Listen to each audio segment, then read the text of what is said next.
What's up, YouTube? It's your boy, it's your homie, FuturisticMike, and I'm back with another Power Book 2 Ghost video if you're new. Now, this is going to be the recap on Power Book 2 Ghost, Season 1, Episode 6.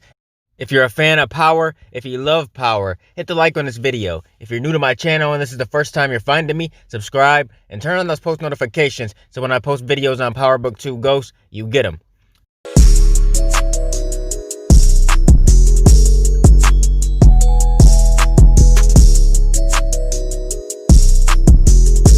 Now, the mid-season finale of this show was so good, but this episode was even better. Man, a lot of things happened in this episode. I mean, damn. This episode had you nervous. It had you on the edge of your seat. It had you wondering what was going to happen next for all the characters. At any moment, you thought maybe somebody was going to die in this episode. It was crazy, man. It was crazy. Kane goes a little bit too far in this episode, but he gets taught a painful lesson from his dad. In the mid-season finale, it was not a great birthday for Tariq. He drank a spiked drink that came from Riley. It was meant for his roommate Brayden. And this drink was made by Sax's annoying ass niece, Riley. After Tariq passed out, we seen Riley mess around with his phone. She got his phone to link with her phone to keep tabs on him. And she was gonna send Uncle Nancy to Tariq's location. He found Tariq at the cemetery speaking with his dead twin, Raina. And he's talking to James St. Patrick's grave as well, admitting to killing him. And Sax recorded everything. Now with this new evidence, he decides to meet up with McLean. And something interesting happens. The two of them decide to team up to take Tariq down, and that's where we pick things up in this episode. Now, Operation Takedown Tariq is underway. Now, Sax and McLean link up to discuss how they want to take Tariq down for the murder of James St. Patrick. First things first, they need a jury that will be sympathetic to their cause, and they agree to find a jury that will be totally biased and will buy Tasha's story. They want a jury that's going to feel bad for Tasha, that will let her off the hook while Tariq goes to jail at the same time. Now, during this jury selection, Sax and McLean successfully picked their jury without any disputes. Now, this surprised the judge and the DNC rep. Now, with the jury being picked out of the way, Sax and McLean focus on Francis Johnson, aka 2-Bit. Yes, 2-Bit returned in this episode.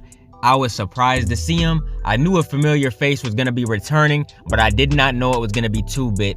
But man, was I happy to see your boy 2-Bit. I was too happy. We knew 2-Bit would be back in the mix eventually because he was a main part of the story. You know, he wasn't killed off in the Power finale. We knew that he was in jail and he was out there somewhere. Now, Sax links up with Tommy's ex-soldier first, 2-Bit. But 2-Bit isn't buying what Sax is selling at all. McLean also meets with 2-Bit, and he hits him with an offer he would be stupid to refuse. Now, with some help from a now suspended officer, Blanca Rodriguez, McLean convinces 2-Bit to go to Sax and take the deal. Because he said that he would be 2-Bit's lawyer and he would get him out of prison if he did this.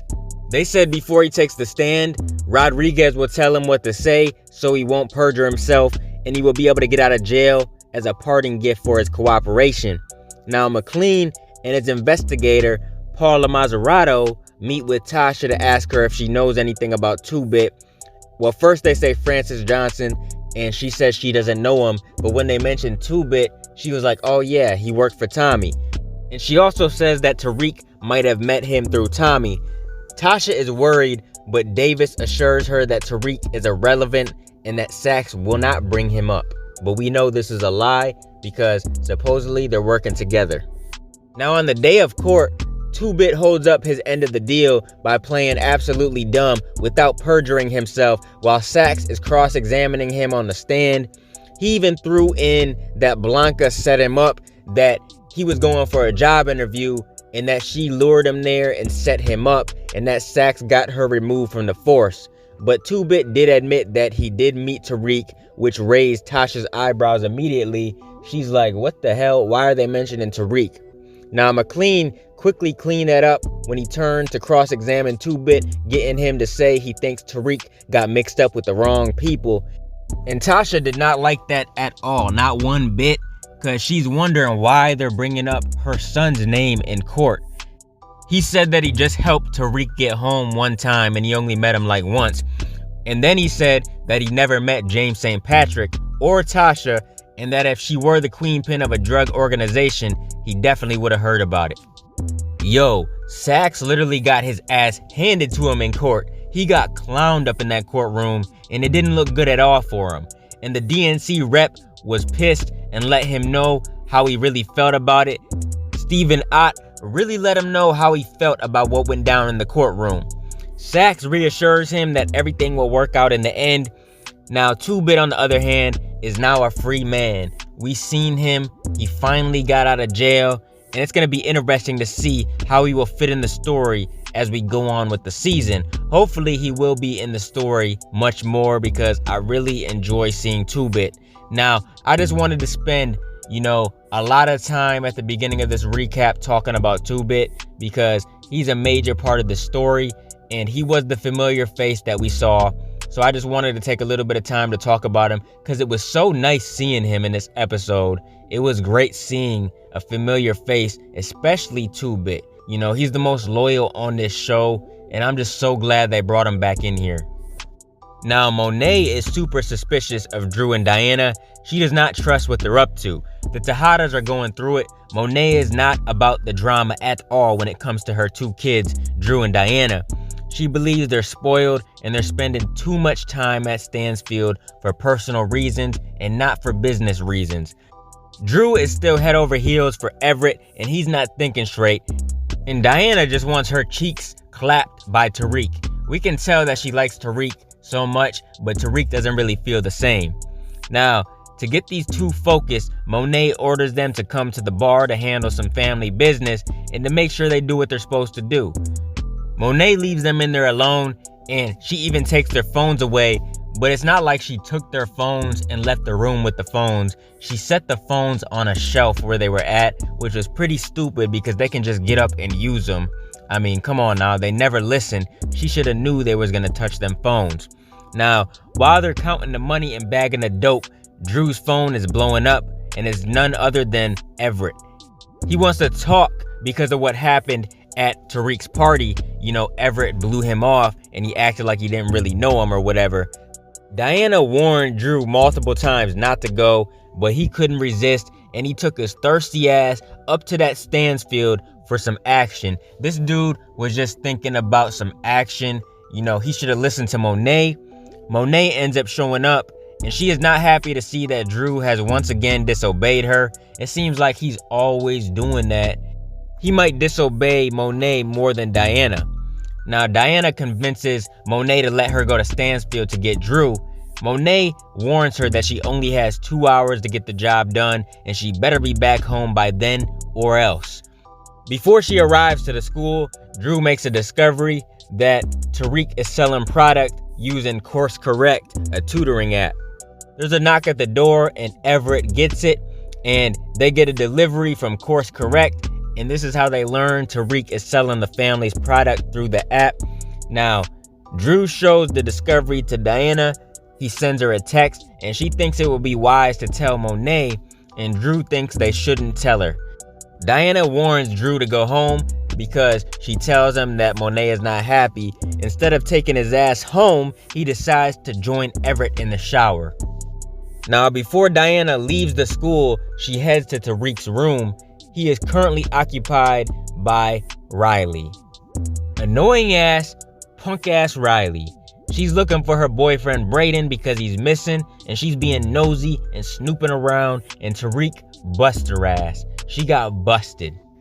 Now, Tariq is doing a good job, in my opinion, of not answering any of Riley's questions, but Diana stops by, interrupting their chess game because they got a little chess game going. Instead of letting Diana in, Tariq tells her to stand in the hallway, making it suspicious, and now she believes that Lauren is inside of his room and she is not happy. She's like, man, is that bougie bitch Lauren in there? And Tariq insists that that's not the case, that Lauren is not in there, and to trust him. But Diana does not believe him at all, literally not one bit. Diana also says she knows about course correct, and Tariq begs her not to tell Monet, but Diana is not big on keeping things from her mother. She likes to tell Monet a lot of things. I definitely don't think she would hide anything from Monet when it comes to Tariq, because Tariq hurt her feelings time and time again. Now, Diana runs back home to tell Monet what she found out, and Monet is impressed. She's not even really mad. She also wants Diana to stay away from Tariq. You know, she asked if Diana slept with him, and she tells her that he is strictly business and nothing personal should be going on between them. But I highly doubt that's gonna happen. You know, Diana is definitely gonna try to get involved romantically with your boy Tariq. Now, this is one part of the episode I just have to get into. I have to get into this part because Kane takes Brayden and his dumbass brother Trace to the School of Hard Knocks. Trace gets a beat down in the end, and so does Kane. They both get a painful lesson, and we're gonna talk about that. But this episode definitely belonged to Kane because they showed him a lot in this episode. It had a lot to do with him. You know, he decided to load up his gun because he was mad about Tariq, and he went up to Stansfield to see Tariq against his mother's wishes, believing that, you know, his sister and Tariq got something going on. Of course, Diana denied that anything was going on between them, and that is the truth. You know, nothing is going on right now, but Kane doesn't believe that. So he went and paid Tariq a visit, but Tariq wasn't in there. When he got to his dorm, he finds Brayden and punk-ass Trace. They were fighting over the pills that he stole from the stash spot. Brayden makes the mistake of saying Kane's name. Brayden spilled all the tea, and that was a mistake. Brayden told Kane that Tariq told him all about him. He thought if he said that, it would maybe get him out of trouble, but instead, it got him in even more hot water. You know, he dug himself deeper. Kane decides to teach these two white boys a lesson and take them to the block to sell some weight. You know, they went on a little drive and he dumped them on separate corners. Now, it's funny, man, because we learn right away that Brayden's brother Trace is not built for this life. He's not built for this hustling life at all. The minute Kane and Brayden drive off, Trace starts to panic. You know, it was funny because he started saying like, this is like a movie. This is like some Die Hard shit. Die Hard 3. Like, it was funny. I thought that was pretty funny, but he was freaking out. He was panicking. But Brayden, on the other hand, actually handles business and becomes cool with a pair of local dope boys chilling on the block by offering them the ultimate peace offering, some weed. You know, he offered them a blunt, and that definitely got them cool, talking and stuff. And shit, Brayden did his damn thing, man. He did his damn thing on the block. He started moving the weight, and he really made his own money, and he loved it. And then Brayden says to them that he has a bag full of drugs and is willing to offer a discount if they help him sell it. Now, when Kane rolls back around, he is too impressed to see Brayden has moved all the pills. He was super impressed that Brayden bossed up in that situation. Brayden made things happen. And I'm pretty sure this is Brayden's like first on the block experience. But then he gets back in Kane's vehicle and they go see how his brother's holding up. And unfortunately, Trace is not having a good time. He's not having the same experience that Brayden did. He's getting jumped by, you know, some Tajinos or whatever. I don't know. Brayden eventually jumps in to save his brother, but it doesn't actually show Brayden go up there and beat anybody up. I wish we would have got to see that. Next thing you know, you just see Trace back in the car with Brayden and Kane. I wish we would have seen Brayden walk up there and actually fight them dudes or shoot them or something. I wish Brayden would have had to do some straight G shit like that and had to kill somebody. Now, at first, when Kane and Brayden pulled up and Trace was getting beat up, I thought Kane was gonna get out the car and shoot all of them. I thought it was a done deal for all three of them dudes, or four of them dudes, however many there were. I thought they were gonna end up dead. Now, on the drive back to Stansfield, a cop pulls up behind them, forcing them to pull over. Now, luckily for Kane, it's Officer Ramirez. He warns Kane that he's making things way too hot with this little stunt using Brayden and Trace, and he tells them to go home. Kane isn't feeling Ramirez at all, telling him what to do. Ramirez takes Brayden and Trace back to Stansfield, and he tells them not to open their mouth about the situation. And you can tell that Trace is probably going to be a problem later on in the series, because this dude was acting like he wanted to tell his parents or something. And Brayden is like, yo, bro, chill. We ain't telling nobody. Like, chill out. That ain't about to happen. We then see Officer Ramirez head over to Monet's house to have a conversation with her about Kane, saying that he's a wild card, that he's too dangerous and he's out of control and something needs to be done. He was even saying that Monet might not be able to handle it because, you know, she's a female and he doesn't have his dad in his life, and it's kind of too late to put him in check and he's already out of control. That's basically what Ramirez was telling Monet. Now, Monet does not like Ramirez telling her what she needs to do regarding her son keeping him in check. She reminds him who he works for. Officer Ramirez leaves pretty upset and warns her that this will be the last time he sticks his neck out for Kane and her. Monet is not too happy, and now, while she's waiting for Kane to return home, she texts him and says, "Get home now." Now he finally gets home. He walks in and Monet expresses her disappointment in Kane for not following her orders. She said all he had to do was do what she said, and he never listens. The two of them get in an intense back and forth argument, and Diana and Drew eventually come downstairs. When Diana touches Kane to calm him down, he gets in her face and says, "I told you not to touch me." And then Monet touches him and he swings on her. He does it accidentally. You can tell it was an accident, but he still knocked her down. And Diana and Drew knew this would be a problem. She tells Kane to get out of her house. Now Kane decides to go blow off some steam and have a conversation with his dad, Lorenzo. Kane is saying how Monet is out there changing things and she's not doing things like how Lorenzo left it. And Lorenzo tells his son he has to listen to his mother. He said, "Look, Monet is me out there. So are you swinging on me? Are you disrespecting me? No, you're not. You got to listen to her. You can't be doing that." He also says that he understands that he wants to be a man before hugging him and sending him back home. He says, "Look, you're always going to be my soldier." Now, while the guards are escorting Kane out, he notices that the camera shut off. And then a whole bunch of guards come in and surround him. Before he can protect himself, he gets the brakes beat off him. And I mean, they literally beat him down. And his dad eventually walks in, warning him to never put his hands on his wife again. Now, that's some real tough love. And that's how crime families operate. This is how things are really done in families that do crimes and stuff. They really handle things just like this. Now, that's pretty much everything that happened in this episode. Power Book 2 Ghost returned with a bang, and I'm looking forward to seeing how the rest of the season will play out. Now, we didn't get a whole lot of Lauren and Tariq in this episode. We did see Tariq go to Lauren's room, and Malcolm came, and she said how, you know, she forgot Malcolm was coming in town. And he had a picture of her at a party, you know, turning up, drinking and stuff, and he didn't like it because Malcolm is all about doing the right thing, and he wants to have a girl that's the same way. You know, they're supposed to be going to college, getting good jobs, and not hanging out around the wrong people and doing the wrong stuff, drinking and doing drugs. So he didn't like that. But he also seen that Tariq was in Lauren's room, and Tariq didn't like it because Malcolm called him Jamal, and he was like, "Bro, my name is Tariq." But Tariq said that he was returning something to Lauren, and then he said he'll get up with her later. And he put his hands on her shoulder, and he was like, "It looks like you got your hands full." So then he left.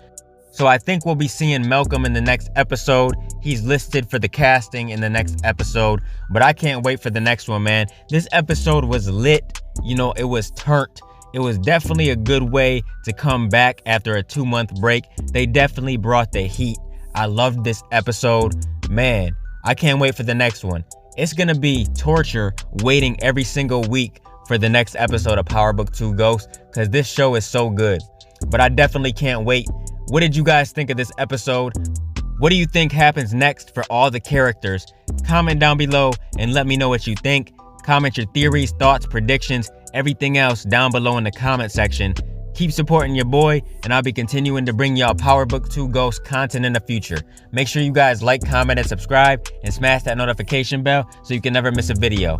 Hope you guys enjoyed the video. Let me get out of here, y'all. It's your boy FuturisticMike, and I'll talk to you on the next one. I'm out. Peace.